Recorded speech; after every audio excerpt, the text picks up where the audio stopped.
Support my Breaking News 24 channel. You can donate $1, $5, $10, or any sum you like to. Click the link in the description and make us a donation. Thank you for the support. Soros Fund Management buys new stakes in financials.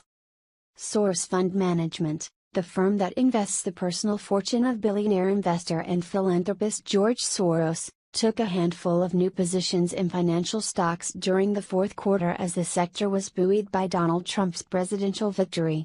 The New York-based firm disclosed a $14.9 million position in Goldman Sachs, GS.N, and made a new bet on Bank of America, BAC.N, worth $3.9 million.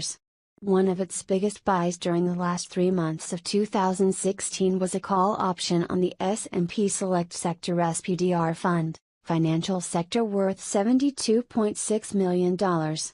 A number of asset managers bought into financial stocks during the final months of 2016 after Trump's surprise victory suggested that tax cuts and a reduction of regulatory burdens plus higher interest rates could benefit the financial sector. Soros recently hired UBS executive Don Fitzpatrick to be the firm's chief investment officer, putting a woman in charge of his portfolio for the first time. Soros sold his entire stake in Procter & Gamble, PG.N, while Trian Fund Management bought a stake worth $3.5 billion in the company. Berkshire takes huge bite of Apple, boosts airline stakes. Warren Buffett's Berkshire Hathaway Incorporated, PRCA.N, was an aggressive buyer of stocks in last year's fourth quarter, nearly quadrupling its stake in Apple Incorporated, Apple.O, and increasing its stake sevenfold in the 4 biggest U.S. airlines. In a regulatory filing, Berkshire reported owning 57.4 million shares of Apple as of December 31, which would now be worth $7.74 billion, up from 15.2 million shares in the iPhone maker 3 months earlier. Berkshire also reported a $9.3 billion airline stake, with investments topping $2.1 billion in each of American Airlines Group Incorporated, AL.O, Delta Airlines Incorporated, DAL.N, Southwest Airlines CO, UV.N, and United Continental Holdings Incorporated, IL.N. It also disclosed new stakes in satellite radio company SiriusXM Holdings Incorporated, Siri.O, and seed company Monsanto CO, Moon.N, which is being bought by Germany's Bayer AG, Bain.Da. Though it is unclear who make which investments, the filing appears to reflect much of the $12 billion of stock that Buffett said he had bought between the November 8 presidential election and the end of January. Larger Berkshire investments such as Wells Fargo and CO, WFC.N, Coca-Cola CO, Co.N, and International Business Machines Corp., IBM.N, are normally Buffett's, but the 86-year-old billionaire has given his deputies Todd Combs and Ted Wessler more to invest over the years. Berkshire's initial investment in Apple got attention last year, given Buffett's usual aversion to technology companies, apart from IBM, which he considers outside his zone of competence. The new, larger stake makes Berkshire one of Apple's 10 biggest investors. "I'm stunned to see the size of that Apple position," said Thomas Russo, who oversees $11 billion of assets, including 12% in Berkshire, at Gardner Russo & Gardner in Lancaster, Pennsylvania. Berkshire did not respond to a request for comment. The Omaha, Nebraska-based conglomerate also owns roughly 90 companies such as the BNSF Railroad, Geico Car Insurance and Dairy Queen Ice Cream. Its class of shares closed on Tuesday up $2,078.95 at $250,419, a record high closing price and less than 0.2 percentage points below its all-time high on December 14. Apple becomes core holding. The plunge into Apple appears particularly well-timed. Shares of Apple closed on Tuesday up $1.73 at $135.02, also a record closing high.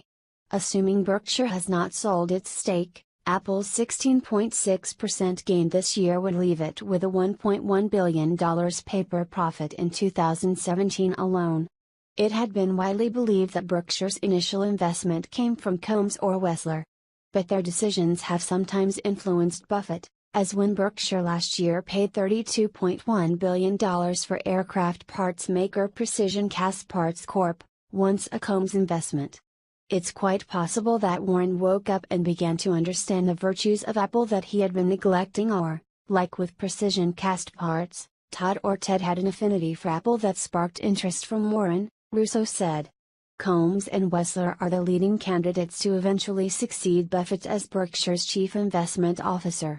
The airline investments, meanwhile, suggest that Buffett has overcome his two-decade aversion to the sector after an unhappy, though, he has said, profitable, investment in U.S. Air Group.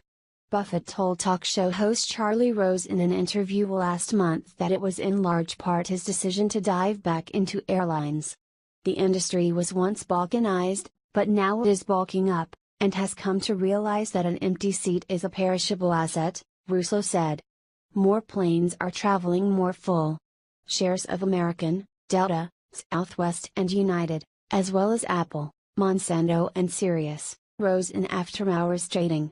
Such increases often occur when investors perceive that Berkshire has given a company its imprimatur. Monsanto and Sirius did not immediately respond to requests for comment. To make room for new investments, Berkshire appeared to have shed a $1.8 billion stake in agricultural equipment maker Deere & Co., Dedaton, and New. Trian takes $3.5 billion stake in Procter & Gamble. Trian Fund Management LP disclosed a $3.5 billion stake in Procter & Gamble Co., PG.N., on Tuesday, taking aim at the maker of Pampers diapers as it moves to boost sales and shed unprofitable brands. Trian's stake is the activist investor's largest ever position in a company and comes at a time when P&G's efforts to slim down has struggled to boost its stock much beyond where it traded 2 years ago. Moving to focus more on core products, including Tide detergent and Gillette razors, the company sold 41 of its brands last year, including Clairol and CoverGirl, to Coty Incorporated, Coty.N, for $12.5 billion. Riat.rs/2JFL6NV, but with a market value of $225 billion, Cincinnati's P&G remains an industry behemoth that Trian will likely want to shrink even further. Trian could argue that the brand sales did not go far enough to create a faster-growing company, said CLSA analyst Carolyn Levy, adding that P&G's beauty business could perform better as a standalone company. Continued share losses in many categories, especially skincare, point to a need for faster change. P&G spokesman Damon Jones said Trian's filing was the first knowledge the company had of the investor's position. P&G welcomes investment in our company. We will continue to do what we always do, Jones told Reuters. Trian's stake makes it the second activist in 5 years to target the company. Pershing Square Capital Management invested in P&G in 2012, calling for the ouster of its then CEO, Robert McDonald. McDonald was replaced a year later, and in May 2014, Pershing exited the position. P&G's stock closed at $87.86 on Tuesday, a few dollars above where it traded this time 2 years ago. Big move. Trian, founded in 2005 by Nelson Peltz, Ed Garden and Peter May, focuses mainly on consumer brand companies, industrial firms, and financial companies. The New York-based firm is known for making large investments in a small amount of companies where it pushes for board representation and strategic moves that will increase revenues while reducing expenses. Peltz, whose firm did not disclose a single new investment last year, hinted in December that Trian was building a new position. The tip set off wide speculation on where Trian was aiming, a guessing game among bankers and investors that was put to rest on Tuesday. P&G's deadline for nominating directors to the company's board is June 13, according to its proxy. Should Trian pursue board representation, the two sides have 4 months to work out an agreement before the activist would need to launch its own director slate. but it is unclear what Triton's intentions are at the moment. P&G usually holds its annual meeting in October. The company reported better than expected quarterly sales last month, with its healthcare unit, which sells Oral-B and Vicks, being its best performing business. It warned that it would reduce overall sales growth in 2017 by 2 to 3 percentage points.